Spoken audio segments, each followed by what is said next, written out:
Okay, Brett, I'm going to take you through this one step at a time.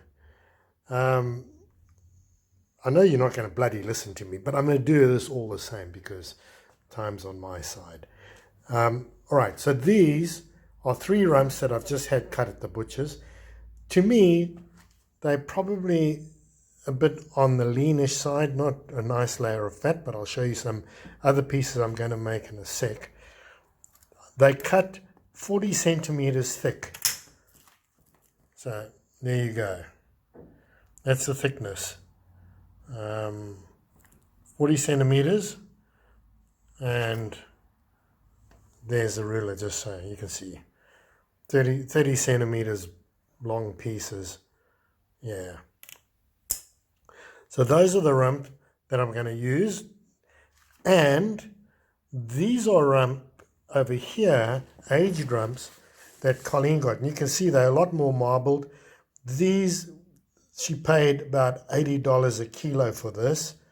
They also cut 40 centimeters thick, but you can see there's a beautiful layer of fat on the outside, and it's all marbled.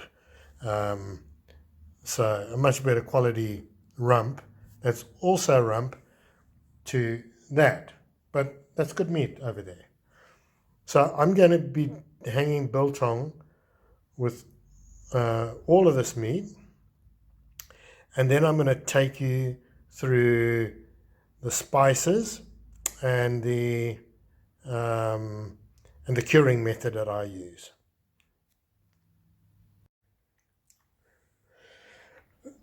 Right, so this is the vinegar I use. This is the cheapest brown vinegar available to man on the planet. That's what I use. I don't use malt vinegar. I don't use anything fancy. And I'm going to put that in there, and I'm going to use about a 40% vinegar, 60% water mix. And then I will... and then I'll obviously cure the meat in that for a while. Just 1 second and I'll show you. Right, so there it is. There's the solution, and I'll just lay the meat into that so that it's completely covered. And I'll organize it like that. I'm going to do my the cheaper cuts of meat that I bought first, because the others are still thawing. So those are completely covered, and I'm going to leave them in there. And that is, I'll show you, that's how much vinegar I used in this water. So it's even less than a 40% dilution of the vinegar. It's probably a 20% dilution. Now, the more diluted it is, the longer I'm likely to leave it to cure in here. But this is not going to be curing for anything more than 4 hours. And then I'll take it out, and I'll show you what I do when I take it out. Okay, now these are my spices. Like I said to you, it's about a third salt, a third ground pepper, black pepper or mixed peppercorns, and a third coriander seeds that I've put in the blitzer. So you can see there's still some husks there, but a lot of it's gone into like a powdery form. Now, over here are the raw ingredients. So there's the coriander seed and the pepper mix that I use. What I also throw in, just a little bit of, and it may be into this mix, I also will throw probably a tablespoon of mustard seed that I've also blitzed with the stick blender.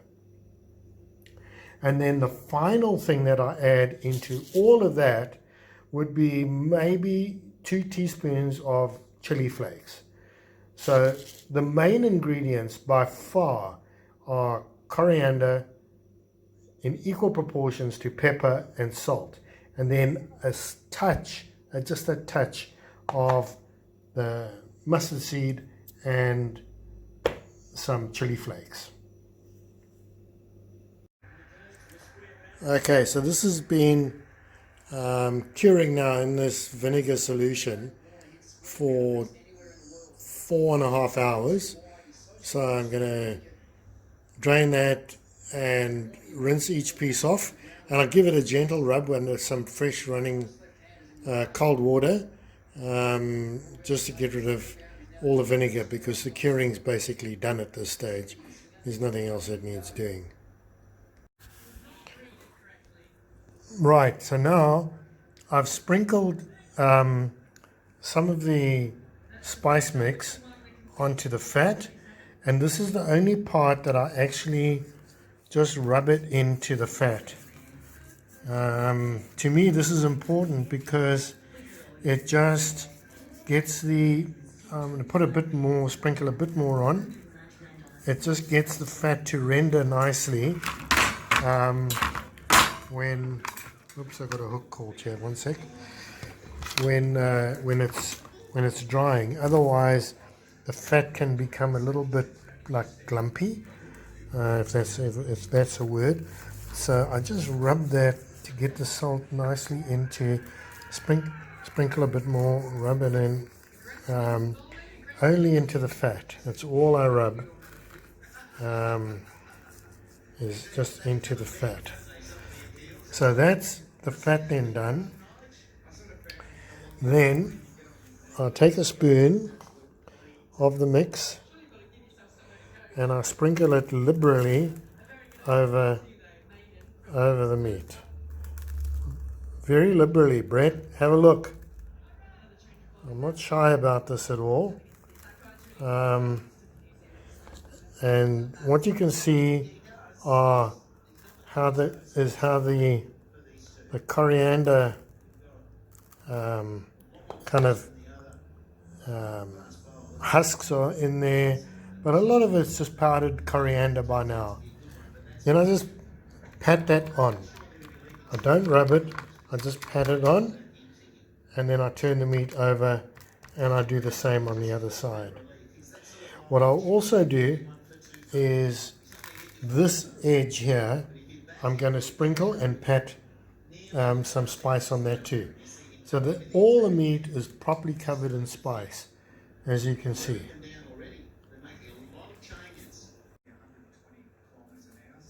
Right, so there it is. You can see that edge of the meat's done, and I'll just put a little bit more here. I like to get spice into all the cracks in the meat, and again, I'm not rubbing, I'm just patting and sprinkling. Now when I hang this, what will happen is some of this will fall off, of course. That's neither here nor there, but that's now properly seasoned and ready for hanging.